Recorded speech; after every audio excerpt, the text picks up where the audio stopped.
नमस्कार, मैं हूं ब्रजेश श्रीवास्तव। आप देख रहे हैं हमारा खास शो भौकाल टाइट है और आज हम इस वक्त मौजूद हैं बुंदेलखंड के हमीरपुर के इलाके में। इस इलाके के लिए कहा जाता है कि ये महाभौकाली इलाका है। बुंदेलों के रुआब अपने आप में सबाब पर होते हैं और कहते हैं कि पानीदार यहाँ का पानी और आग यहाँ के पानी में। तो अपने आप में जिसके पानी में ही आग हो उसका भौकाल कैसा होगा, इसे समझना ज़्यादा मुश्किल नहीं है।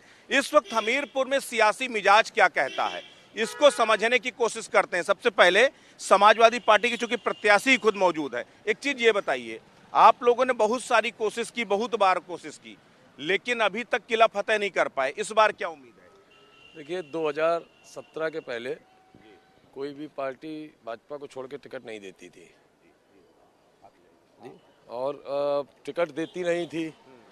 तो 17 में टिकट दिया, हमारे प्रत्याशी डॉक्टर राजकुमार कुशवाहा जी थे, तीसरे नंबर की लड़ाई लड़ी थी। और कुछ यहाँ पे नई कुछ गांव थे जिनको नया जोड़ा गया था। वो निषाद हम बिरादरी के ही गांव थे, 4-5 गांव एक साथ जोड़ दिए गए थे।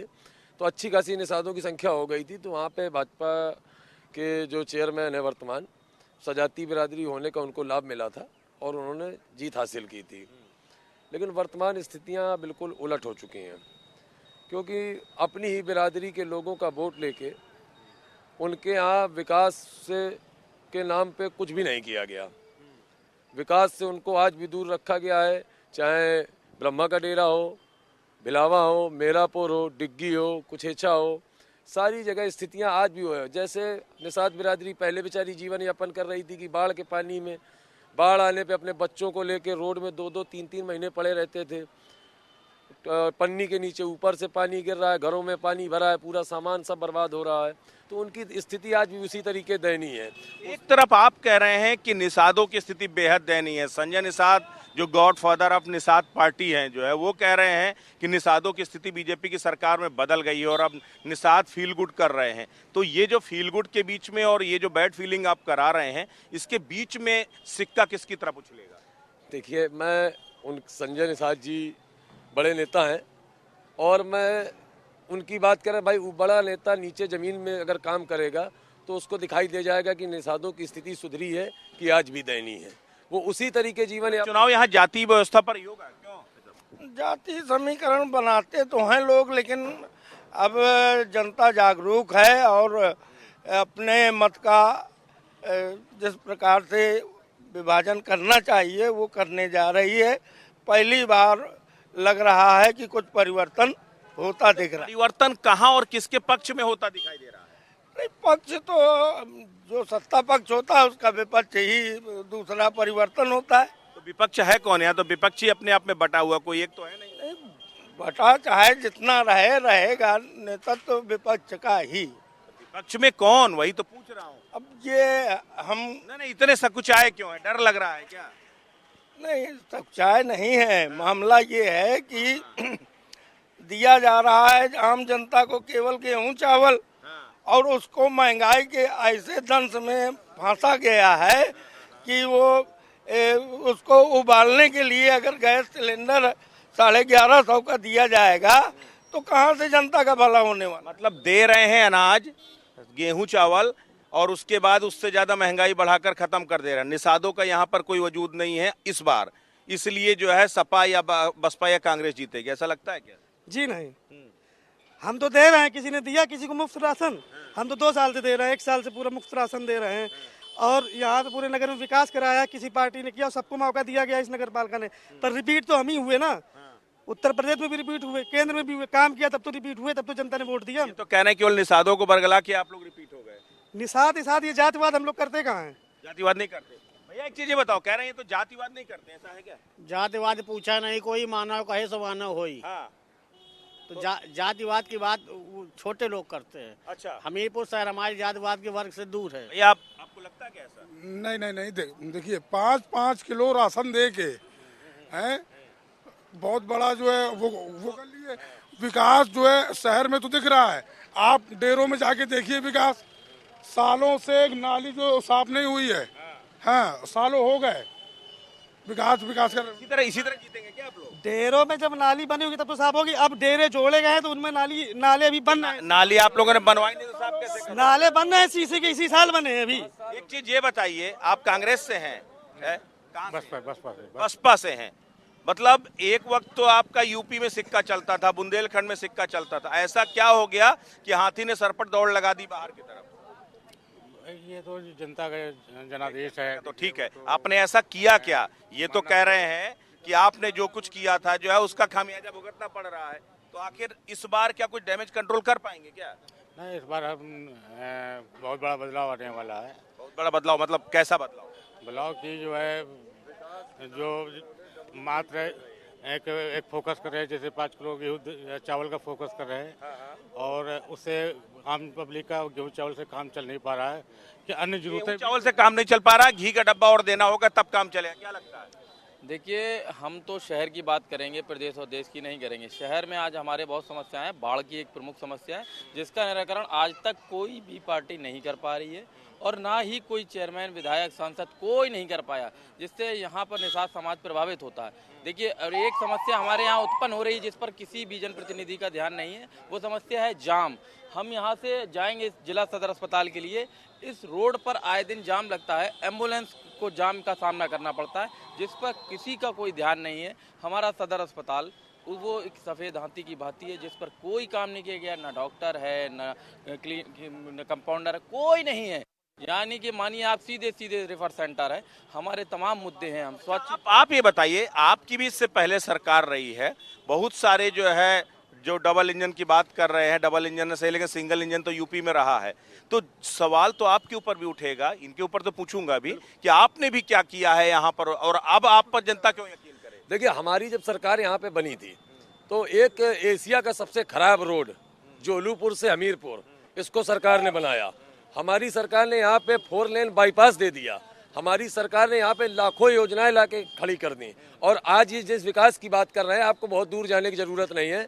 यहाँ से थोड़ी दूर पे कालपी चौराहा में एक खरंजा पड़ा हुआ है, इंटरलॉकिंग, अभी नई पड़ी है, मुश्किल से 6 महीने नहीं हुए।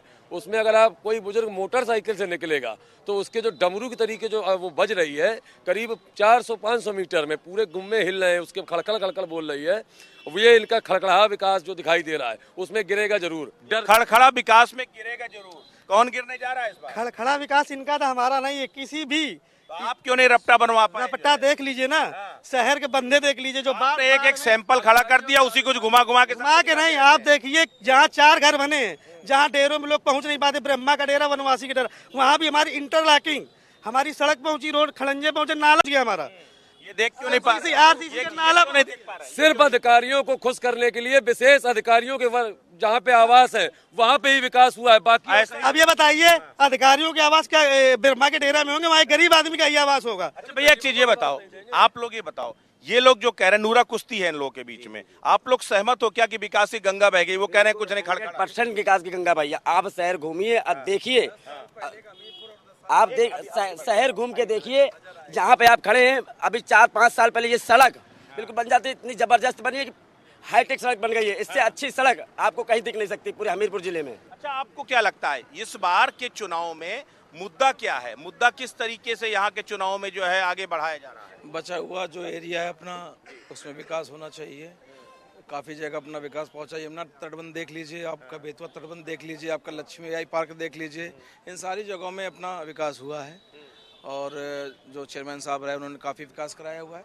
अच्छा, आपको क्या लगता है क्यों बार बार एक ही व्यक्ति को मौका दिया जाए? क्या बीजेपी के पास और कोई कार्यकर्ता और कोई जो है पदाधिकारी और कोई नहीं है क्या? विकास आप इतना देखेंगे उन 10 साल बार बार। जी हाँ, 10 साल माँ फिर बेटा फिर बेटा फिर। जी हाँ, 10 सालों में आप देखेंगे कि पिछला 10 साल कैसा था, और आप ग्राउंड रिपोर्ट में जाइए, वहाँ देखेंगे 10 साल पहले का विकास और 10 साल बाद का विकास। अच्छा, आप लोग को लगता है कोई और देखिए, पार्कों का विकास या अधिकारियों के आसपास विकास के अलावा आप देखिए काशीराम कॉलोनी में आज भी जल भरा हुआ है। 10 साल से वर्तमान चेयरमैन साहब रहे, इसमें इन्होंने कुछ नहीं किया। 5 साल माता जी रही, 5 साल ये रहे। आज 2 दिन पहले भी पानी बरसा है, वहाँ पे आदमी की यह स्थिति हो गई थी कि वो निकल नहीं पा रहा, और यही सेम स्थिति मुख्यमंत्री योगी आदित्यनाथ अपनी जनसभाओं में कहते हैं कि नो कर्फ्यू, नो दंगा, सब कुछ चंगा।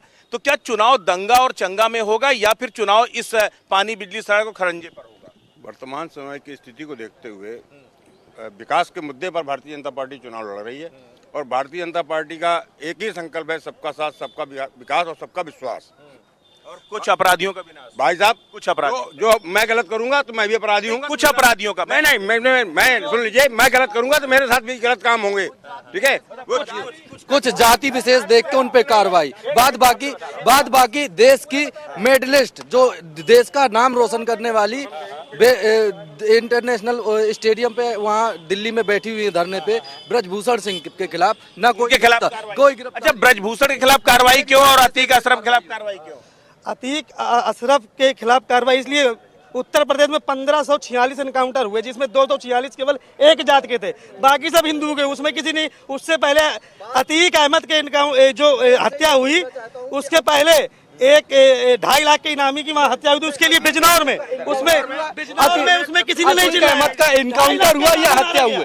2.5 लाख अतीक अहमद का इनकाउंटर कानून ने किया। अच्छा, मुझे इतना बता दो, एक मिनट, होना चाहिए कि नहीं होना चाहिए? किस फोर्स ने? होना चाहिए कि नहीं होना?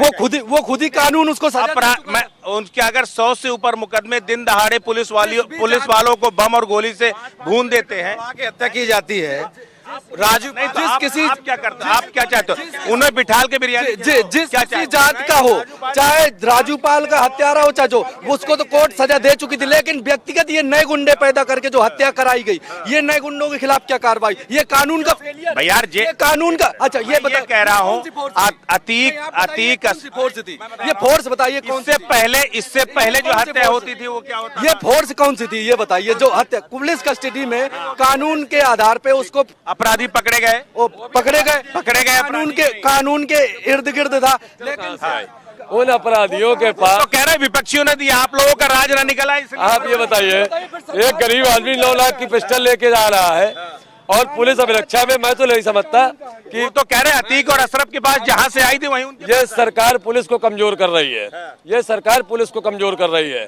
पुलिस को अगर छुट्टा कर दे तो हर तरीके से अपराध रुक जाए, लेकिन ये अपराध रोक नहीं रहे, अपराधियों को बढ़ावा दे रहे हैं। और इसमें कहने में कोई शक नहीं है कि ये सरकार विकास और अन्य मुद्दों से ध्यान भटका के पूरे प्रदेश को दंगे की आग में झोंकना चाहती है। अच्छा, आपको लगता है कि ये जो चंगा दंगा और ये सारी चीजें हैं, क्या निकाय चुनाव में इसकी रेलेवेंसी है? देखिए, निकाय चुनाव, हमारा शहर, हम बाहर की बात नहीं करते, हमारा शहर बहुत छोटा शहर है और हर व्यक्ति एक दूसरे से परिचित है, तो दंगे की संभावना यहाँ 0 के बराबर है और ये बहुत अच्छी चीज है। मुद्दा है शहर का, शहर के विकास का।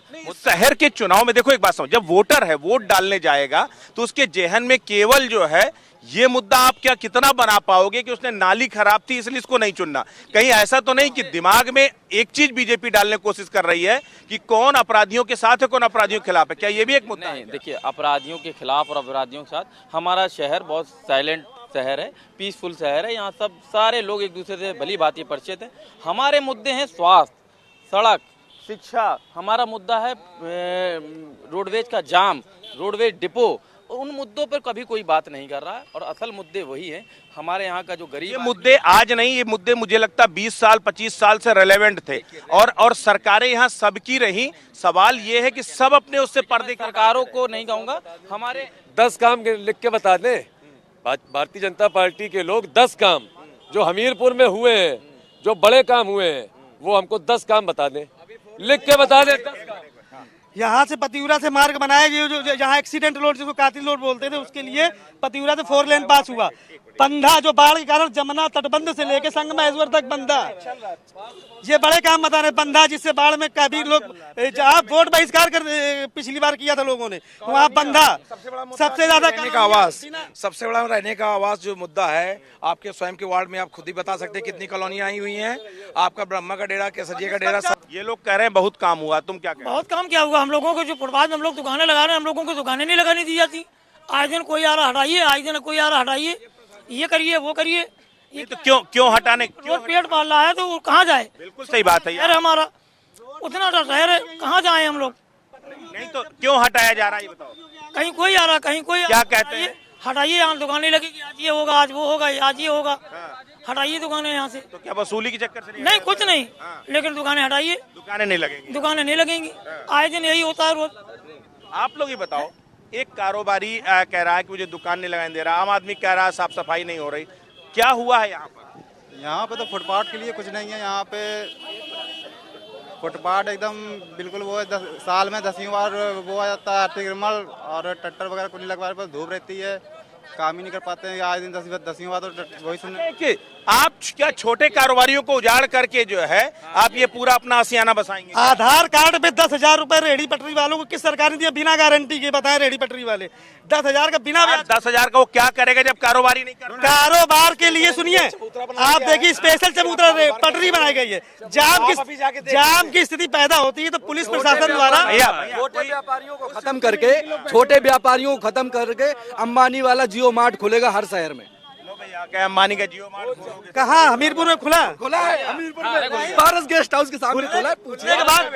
खुलने के बाद कोई भी छोटा व्यापारी खत्म हुआ क्या? हमीरपुर पटरी पे देखेंगे इन्हीं के लोग बैठे हुए हैं, वहाँ कोई सरकार का आदमी नहीं बैठा हुआ है। वो बेचारे को इनकी तो बार-बार नहीं खुला है। इनकी जब आपको फुटपाथ बना के दिया गया, रेहड़ी पटरी वाले के लिए जगह निश्चित की गई है, उसके बाद क्या आप अप्रोच मतलब सड़क पे आप अप्रोच करोगे? सड़क पे आप मत करिए, वो फुटपाथ नहीं है, वो एक नाला है और नाले के ऊपर उसको नाले को पाट के आपने फुटपाथ बनाया है, उस पे दुकान रखवा रहे हैं आप। अगर पटिया टूटे व्यवस्था और सुंदरीकरण, यार तुम लोग ये बताओ ब्रांडिंग कितनी करोगे? एक्चुअल में लोगों को बेनिफिशियरी बनाओगे केवल ब्रांडिंग करोगे? वहाँ पे ऐसे लोग दुकानें रखे हुए हैं, उसके बावजूद भी उनके लिए इतनी अच्छी व्यवस्थाएं, टाइल्स लगा के सारा कुछ व्यवस्थित किया गया है। इतना टाइल्स लगा दिया तब रो रहे हो? हम लोग तहसील वाली दुकान पे लगाए हुए हैं अभी सब। यहाँ से लेकर दुनिया तक को मॉडल दिखाते हैं, लेकिन कोई गरीबों का मॉडल क्यों नहीं बना पाए कि वो कम से कम मुतमईन हो सके अपना कारोबार कर? हर गरीब ठिलिया वाले का कारोबार है, जो ठिलिया जो लगाते हैं तो उनको चलते फिरते रहना चाहिए, मतलब तभी तो उनका सामान बिकेगा। और जब ठिलिया एक जगह रेहड़ी पटरी वाला चलते फिरते रहे क्या? अपना उठा रेहड़ी पटरी नहीं, रेहड़ी पटरी के लिए नगर पालिका द्वारा दुकानें बकायदा 3-3 हजार महीने में अलॉटमेंट होता है, जो व्यवस्था है सरकारी। ये तो अव्यवस्था है, कहीं भी कोई खड़ा हो जाए बीच चौराहे में। मैं वही कह रहा हूँ, वो मॉडल क्यों नहीं बना? कोई बीच चौराहे में मॉडल बना हुआ है, मॉडल बना हुआ है, सीमित दुकानें भी बनी हुई है। एक खाने की दुकानों के लिए अलग ये जो स्टेट बैंक वाला रोड है निर्धारित किया गया है नगर पालिका में, जगह निर्धारित है, फिर भी तुम लोग नहीं, हम लोगों को दिक्कत नहीं हो रही। सबसे ज्यादा दिक्कत फुटपाथ वालों को और जो रोज रोज ठिलिया लगाते हैं उनको दिक्कत हो रही है। रही बात विकास की, आप जो इसकी बात करते हैं, तटबंध की बात करते हैं, उसके किनारे देखिए पूरा जितना पूरा ये ठिलिया लगी कोई परेशान कर रहा है क्योंकि अपने दायरे में जब ठेलिया लगाए रहे हैं एक जगह, सड़क पे नहीं, देखिए एक ही जगह तो लगाए हैं। अब बीच सड़क में आप कह रहे हो, आप लोग लगाए नहीं, कोई दिक्कत नहीं। आप नहीं, दिक्कत क्यों नहीं है? अभी आज आप थोड़ी देर आप अभी रुकिए, आप अब आए मेन दिक्कत। अब भैया मुझे बता दो, ये सब लोग जो है आरोप प्रत्यारोप कर रहे हैं, तुम्हें क्या लगता है कारोबारी सही स्थिति में है? कारोबारी परेशान है, अति परेशान है।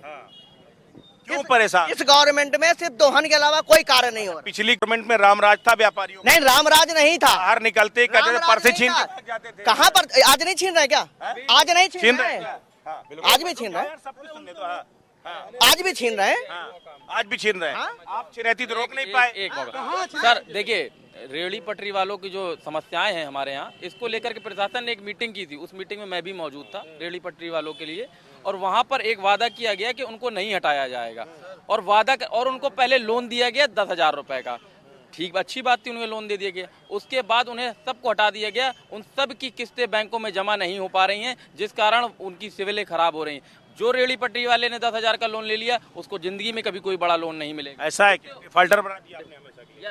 10,000 रुपए का जो हम लोग, सुनिए, यही गरीब आदमी बड़े माफिया से 10% में रुपया लेके धंधा करते थे, जिनको सरकार सामने है। मैं लोन ली हूँ, मैं कुछ जमा नहीं कर पा रहा हूँ। रईस आलम मेरा नाम। जी हाँ, मैं लोन ली हूँ, मैं किस्त नहीं जमा कर। लोन मिला? जी हाँ, मिला। ये तो कह रहे विकास भी ये लोग धर्म और जाति देख देख के करते हैं। नहीं, ऐसा कहीं ना, मैं तो दुकान वाला हूँ सर, मैं फुटपाथ में लगाता हूँ, रोज समेट के ले जाता हूँ। अब आपको लोन मिला और आप वहाँ से हटा दिए गए, तो फिर कैसे करते? अब कैसे चुकाएंगे सर? ये तो कह रहे हैं कि हमने नियत किया है, 3,000 रुपए फीस जमा होती है, उस जगह पर आप लगा सकते हैं सर। हम तो किस्त नहीं भर पा रहे। अगर आपका रोजगार नहीं चल, रोज फोन आते हैं, हम यही कहते हैं सर पैसा नहीं है। कहाँ कोई जगह आपको फिक्स की गई है? नहीं की गई? अभी तो हम तहसील वाले रोड में लगाते हैं, हम लोग इसमें लगाते हैं, यहाँ पर दुकान हटा देते हैं। हाँ, हटा देते हैं, अभी हटी है, मौके पर वर्तमान में हटी है। ये देखिए, अब बताओ, ये सामने कह रहे हैं, आप बताइए, प्रशासन अगर राजनीति नहीं है, अगर प्रशासन ने कोई अधिकारी से कोई जिम्मेदारी दी गई है कि यहाँ जाम नहीं लगे, वो इनको अगर रास्ते में पाएगा तो हटाएगा, ये कोई गलत नहीं है। आप नशा करते हैं, गुटखा खाते हैं, मैं इन्हीं को बोलता हूँ कैमरा लगाइए के सामने, इनके दांत देख लीजिए। गुटखा खाने के लिए पैसा है आपको, लोन देने के लिए पैसा नहीं है। अगले ये खड़े हैं, बीजेपी से टिकट मांग रहे थे, टिकट कैंसिल हो गया तो आप विरोध में आ गए। ओ भैया आप ये सुनिए, जो बीजेपी यहाँ पर रुकिए, एक मिनट रुको, एक मिनट, इनकी बात का जवाब देने दीजिए। इनकी बात का आपने क्या पूछा? यहाँ पर पार्टी की बात नहीं हो रही, यहाँ पर बात हो रही है। अरे 1 मिनट गलत कैसी हुई? भारतीय जनता पार्टी के विरोध में ये भी प्रत्याशी है। मेरी बात सुनिए। हाँ तो मेरी बात सुनिए। इन्होंने आप लोग लगाया ये भी प्रत्याशी है कि जो है इनको टिकट नहीं मिला तो ये विरोध कर रहे हैं। मैंने पार्टी की विरोध की बात नहीं की, मैंने बात की है व्यापारी खुद है। इतना बता दो, यूपी में इतना बता दो, यूपी में सब चंगा है कि नहीं है? नहीं, सब कुछ नंगा है, सब कुछ नंगा है। और 2 दिन पहले का टिकट मिल गया तो चंगा हो गया। नहीं कहा, हम अपने व्यवहार पे लड़ रहे हैं, हम अपने बात 2 दिन पहले अगर बीजेपी से टिकट मिल गया तो सब चंगा हो जाए। नहीं कहा चंगा हो। हम आज चलिए मेरे साथ वार्ड नंबर 8 आप गए थे टिकट, मेरे वार्ड, आप टिकट लेने गए थे? जस्ट 1 मिनट, आप टिकट लेने गए थे? आज माइंड हमारा वो भी है। बीजेपी से गए थे ना? गए थे। तब चंगा होता कि नहीं होता? हम तब चंगा विकास नहीं, तब चंगा होता कि नहीं होता? नहीं चंगा क्यों? अगर बीजेपी का कोई कमी, अगर कहीं कोई कमी है तो उसको सही करने के लिए हम कर रहे हैं। या मेरे ये बता दो, केवल इतना मेरे एक सवाल, अरे सुन लो मेरे भाई, आराम कूल डाउन, सिर्फ इतना सवाल का जवाब दे। बीजेपी से टिकट मांगने गए थे? हाँ गए थे ना? रुको एक मिनट, जब बीजेपी से टिकट मांगने गए तब चंगा था कि नहीं था? क्या है? जब बीजेपी टिकट मांगे तब चंगा था? नहीं चंगा। मेरे अरे रुको भाई, मुझे बोल। मेरे वार्ड नंबर 8 में जो वर्तमान सभासद है उसने प्रत्येक व्यक्ति से, इसका प्रमाण है, 20-20, 50-50 हजार रुपए कॉलोनियों में मान लिया। सब भ्रष्टाचार, एक मिनट मेरी बात सुनो, उसी भ्रष्टाचार की गंगोत्री, अरे यार उस भ्रष्टाचारी उसी टिकट दिया की गंगोत्री में समझ गलत दे दिया। मैं सिर्फ इतना कह रहा हूँ, क्यों दिया? उसी भ्रष्टाचार की गंगोत्री में डुबकी लगाने गए थे? नहीं गए थे, हम भ्रष्टाचार को खत्म करने के लिए गए थे। अच्छा, वहाँ जाके सबको खत्म कर? नहीं, हम प्रयास करने गए थे कि अगर तब भी ऐसे नहीं, ये पटका डाल के भी कहते कि कुछ चंगा नहीं है। हाँ, कौन? ये पटका डाल करके भी तब भी जनता से ये कहते हैं कि बीजेपी में कुछ चंगा नहीं है, बीजेपी को वोट दो। नहीं कहते? क्यों कहते? आप चल के मौके में देखिए भैया, ये बड़ी मुश्किल है। देखिए आप एक बात, रंग भाई, यहाँ पे हमारे यहाँ 7 प्रत्याशी हैं। मुझे लगता है, एक मिनट, मुझे लगता है क्या ऐसे समर्थकों के साथ जी आप बहुत लंबी पारी खेल पाओगे? अभी देखो, अभी इनको टिकट नहीं मिला, आपके साथ आ गए। मेरे साथ नहीं है, कल फिर ये आप आकलन कर रहे हैं, ये मेरे साथ नहीं है। ये अभी मतलब सेफ हैंड रखा है कि जिसका होगा उसी के साथ। नहीं, ऐसा कुछ नहीं है, हम सिर्फ विकास की बात कर रहे हैं। सर मैं AIM से हूँ। मेरी ये दरख्वास्त सरकार से, जो हमारी मार्केट में दुकानें गुमटियाँ रखी हैं फुटपाथ में, उनको हटाया जाता है। नगर पालिका कुछ उसके लिए गुमटियाँ छोटी छोटी दुकानें बनवा के, यार बेचारा फिर रेडी पटरी पे। सर छोटी दुकानें बनवा के उनको किराए पे उठा दी, नगर पालिका बना दे। हमारी भी फुटपाथ में दुकान रखी सर, लिए चूड़ी की दुकान की हूँ। तो सर आप सिर्फ मुझे देखो, ये भी यही कह रहे हैं, सबसे बड़ी समस्या रेहड़ी के प्रत्याशी है। मैं ये नहीं छोड़ दीजिए, मैं इनका अभी जो आपके सामने लगे हुए थे, बीजेपी की बहुत बड़ाई कर रहे थे, वो हमारे यहाँ निर्दलीय प्रत्याशी हैं अध्यक्ष पद में। तो उनसे बड़ा बीजेपी विरोधी को होगा जो बीजेपी के विरोध में ताल ठोक रहा है, और उसके बाद सामने आके मौके पे कह रहे हैं कि हम बीजेपी के साथ खड़े हैं। आस्था बदल गई, वॉशिंग मशीन में आ गए क्यों भाई? नहीं, वॉशिंग मशीन नहीं है, विचारधारा की बात है। वही वॉशिंग मशीन, वॉशिंग मशीन नहीं है, आदमी अपने विचारों से इधर से आई जनता वोट देती है हमको। आप निर्दलीय में ना? हाँ, तो ये कौन सी वॉशिंग मशीन में आस्था बदली आपकी? बीजेपी के साथ खड़े हो गए? मुझे ये लगा कि पार्टी के लोग ज्यादा अच्छा विकास कर रहे हैं, और ये बाद में मुझे पता चला। नहीं, कुछ अंदर खाने कुछ नहीं है, कोई सेटल में पर्चा कैंसिल कर देता, कुछ ऐसा होता तो। अब मैंने विकास देखा, मैंने समझा। 2 दिन पहले नहीं देख पाए थे जब भड़काया, कुछ 2 दिन पहले भड़काया, कुछ लोगों ने भड़काया, तो मैं नहीं, बाद में अंडर द टेबल पार्टी बहुत अच्छा काम कर रही है। नहीं, बाद में अंडर द टेबल समझाया नहीं, कुछ भी नहीं। मैं सुनिए, ऐसा कुछ भी नहीं है। यार इनको भी इधर आओ जल्दी आओ, इनको भी हमारे भाई है हमारे। रुको यार एक मिनट, तुम्हारी बात कर रहा हूँ। अगर आपको सेवा करनी थी आप निर्दलीय आते, हम मैदान में लड़ते। हम निर्दलीय हैं। इनको पीड़ा जानते हो क्या है? रुको एक मिनट यार, रुको। इनको पीड़ा ये है कि जिस तरह से आप जो वॉशिंग मशीन में कन्विंस हो, ये नहीं हो पाए यार। तुम कन्विंस हो, इनको भी कर देते तो ये बेचारे करो ना, मुझे करो ना, क्यों नहीं? यार ये बताओ ऐसे कैसे? तुम विकास भी देख देख के करते हो, देख देख के नहीं, देख देख के टिकट देना पार्टी के। बताना चाहूंगा कि कई बातें हो गई। आप यहाँ अभी हम सब लोग शहर में खड़े हैं, आप गांव तक जाएंगे, गांव में घर, खाने की सुविधा, लोगों के लिए रोजगार, सारी व्यवस्थाएं हैं यहाँ पे। और वो लोग चिल्ला के। गौरंग भाई आखिरी एक रुक जाओ, आखिरी कमेंट कि अगर आप चुनाव जीतते हो तो सबसे पहली प्राथमिकताएं क्या होंगी? देखिए मेरी सबसे पहली प्राथमिकता, अगर मैं चुनाव जीतता हूं तो सबसे पहली प्राथमिकता काशीराम कॉलोनी, रेहड़ी पटरी दुकानदार और जो बाढ़ में हमारे बाढ़ पीड़ित निषाद भाई है, इनके साथ साथ जनता को मूलभूत सुविधाएं देना। मूलभूत सुविधा आपका क्या? एक मिनट जाओ, छोड़ दो आप सब। जो नए डेरे बाढ़ग्रस्त क्षेत्र जो हमसे जुड़ा है, उनका उन्हीं पे पूरा विकास का जोर रहेगा। और जो ये रेहड़ी पटरी वालों का दर्द है, इनके लिए एक नई व्यवस्था अच्छी की जाएगी। बिल्कुल। तो देखिए हर कोई उस दर्द की दवा देने का वादा कर रहा है, लेकिन दुर्भाग्य ये है कि अभी तक कोई भी राजनीतिक दल ना तो इनकी दवा दे पाया, बल्कि इनके मर्ज को, इनके दर्द को लगातार बढ़ाता रहा है। इस बार ऊंट किस करवट बैठेगा ये देखने वाली बात होगी। और सबसे बड़ी खतरा जो वॉशिंग मशीन से है, आखिर कौन यहां से निकल के पाक साफ साबित होता और कौन आरोपी बनता है, इसका फैसला भी जनता 13 तारीख को करने जा रही है। तो हमीरपुर से इस खास पेशकश में बस इतना ही। कल हम फिर मिलेंगे किसी और शहर में। नमस्कार।